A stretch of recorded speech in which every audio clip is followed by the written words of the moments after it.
ආදරය කියන වචනයත් එක්ක බැඳුණු තව එක වචනයක් තියෙනවා. එක වචනයක් විතරක් නෙමෙයි, වචන ගොඩාක් තියෙනවා ආදරය එක්ක බැඳුණු. ඒකෙදි සහයෝගීත්වය සහ සහජීවනය කියන්නේ මනුස්සයෙක් තුළ තියෙන්න ඕන අනිවාර්යම ගුණාංගයක්. නමුත් සහජීවනයෙන් සහයෝගයෙන් වැඩ කරන්න ඕනේ බුද්ධියෙන්.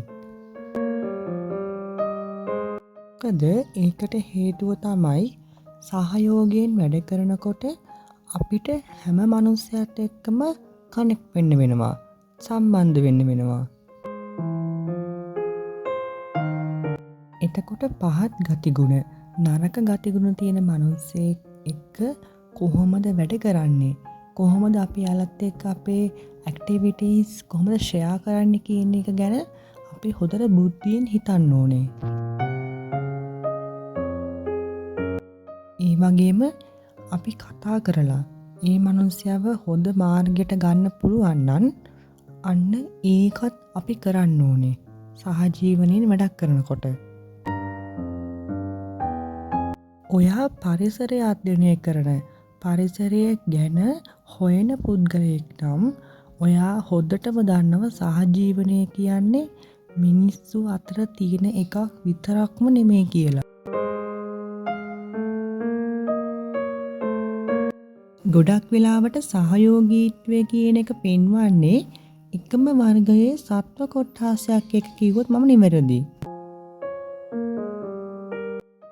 ඒක එහෙමයි කියලා කිව්වට ඒක සම්පූර්ණයෙන්ම නිවැරදි කියලාට කියන්නත් බෑ ඇත්තටම. මොකද සමහර ජන කොට්ඨාස, සත්ව කොට්ඨාස වල ගොඩක් සත්තු අනිත් සත්තුන්ටත් උදව් කරනවා. ඒ මම කිව්ව දේ හරිද නිවැරදිද කියලා බලන්න ඔයාලට පරීක්ෂණයක් කරන්න පුළුවන්. ගෙදර සත්තුන්ට, කුරුල්ලන්ට කෑම භාජනයක් වෙන් කරන්න. මිනිස්සු වැඩිපුර ගැවසෙන තැනක. සත්වයා ලොකු වෙන්න විශාලත්වයෙන් වැඩි වෙන්න එයාලගේ මොළය පීඩලා තියෙන පරාසය වැඩි වෙනවා. මොළයේ විශාලත්වය වැඩි වෙනවා. එතකොට කූඹීන්ට වඩා විශාල ලොකු සත්තුන්ට හිතන්න පුළුවන් පරාසයේ වැඩිවීමක් වෙනවා. ඒක මෙන්න මේක වගේ. දැන් ඔය ෆෝන් එක දකින්නවත් නෑ මේ සමාජයේ ගොඩක් තැන්වල.